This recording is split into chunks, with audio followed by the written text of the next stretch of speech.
So now what? It's been a long, difficult year. And not just COVID and the seemingly endless tensions of the presidential election and an uncertain transfer of power. Let's not forget about massive wildfires and nonstop hurricanes from the ever-growing leviathan of climate change, or the seething passions behind a surging awareness of just how bad racial injustice is in America today. We're all singing along. It's been a long time, too long time a coming, but I know change is going to come.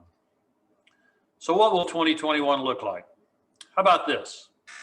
The virus, which actually was sent by the goddess, who is thoroughly pissed off because her work is not yet completed, mutates into a strain 1,000 times more deadly than the one we've been dealing with. The human population of the earth is reduced by 97%.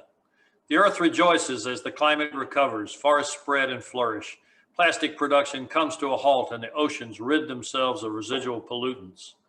The humans that are left are too far apart for any serious conflict, so peace on earth is finally a reality. The respect of the interdependent web of life part of us rejoices, but the worth and dignity of all is horrified. Probably not. I can assure you I'm no prophet, wandering through the wilderness in a tattered loincloth and proclaiming that a new Messiah is coming. But I do have a crystal ball of sorts, and I can look into it, and it tells me things. Perhaps not true things, but things. So I'm going to tell you a story about 2021, and who knows, maybe my crystal ball is right and it will come true. Anybody got any dynamite? Somewhere in a universe not so very far away, two events happen sort of coincidentally that trigger these particular set of changes. First, even after a relatively peaceful inauguration, the far right absolutely refuses to believe any of it. Outraged that Fox News would dare to dispute Trump's continued claims that the election was stolen, Sean Hannity and Tucker Carlson lead them en masse to Stoke My Hatred TV. The Koch brothers finance a streaming service that carries nothing but that nonstop opinion and propaganda channel, old Archie Bunker and 50s TV reruns, a couple of televangelists, Kool-Aid advertisements, and the New England Patriots. 17% of American households, delighted not to be exposed to any heresies, sign on and drop out of sight. For the ease of telling our story, while not ignoring our first principle, we'll call everybody else people, and we'll call these 17% the rest. And then, shockingly, Fox News rejoins the civilized world. There's a growing awareness among both ownership and staff of the sheer cost in human lives that they've contributed to in 2020. One night, Rupert Murdoch is visited by the ghost of America's greatness past.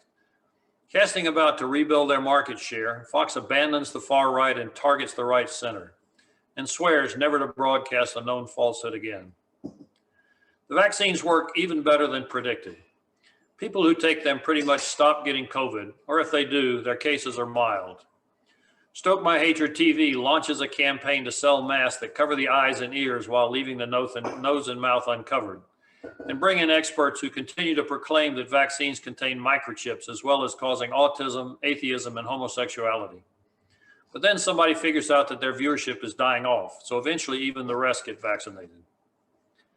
People poke their head from their COVID hiding places, sniff the air like Puxatawny Phil, and begin to emerge. First to the nearest hairdresser, then to a favorite restaurant. They find that many have closed, sadly, but die-hard entrepreneurs discover that there's lots of investment money out there, and small businesses begin to rebound. It's slow and tough, but you can see it happening all around. And people discover something else in the first few weeks above ground. Not only are they tired of COVID, they're tired of fighting each other. With the rest out of sight, there's a lack of toxicity unknown in several decades. Even in Congress, where there's so much need to be done, and the only way to get there is compromise. With growing pressure from constituents, Congress actually begins to work on some low-lying fruit, such as funding the military. That's always first, of course, and then DACA. Meanwhile, ex-President Trump's legal battles are a made-for-TV drama. There's been nothing like this since OJ, and the courtrooms have live coverage whenever they're in session. But a funny thing happens. People care less and less every day. Ratings plummet until they're hovering just above Gilligan Island reruns. All is not gumdrops and sugar plums in 2021, needless to say. The anti-abortionists have waited for 48 years to overturn Roe v. Wade, and with the Supreme Court decidedly right-leaning, this looks like their best and brightest opportunities. Court cases testing the constitutionality of state abortion restrictions are chugging through the legal system, and at least one of them is going to arrive on the docket of the Supreme Court next year. But wait, compromise fever is sweeping the nation. Masks don't help, and there doesn't seem to be a vaccine in the foreseeable future. Furious, the rest surreptitiously turned to Russia for help, stirring up old bitterness. But a young African-American cyberpunk who'd been languishing in jail on petty drug charges before being released by a new wave of justice reform fervor comes up with a way to hack the hackers. Curses, foiled again.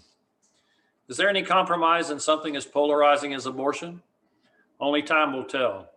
We'll swap you third trimester abortions except for life-threatening and non-viability in exchange for comprehensive sex education and free birth control. And the government will fund a matching service for pregnant women with families desperately wanting to adopt, including healthcare funding.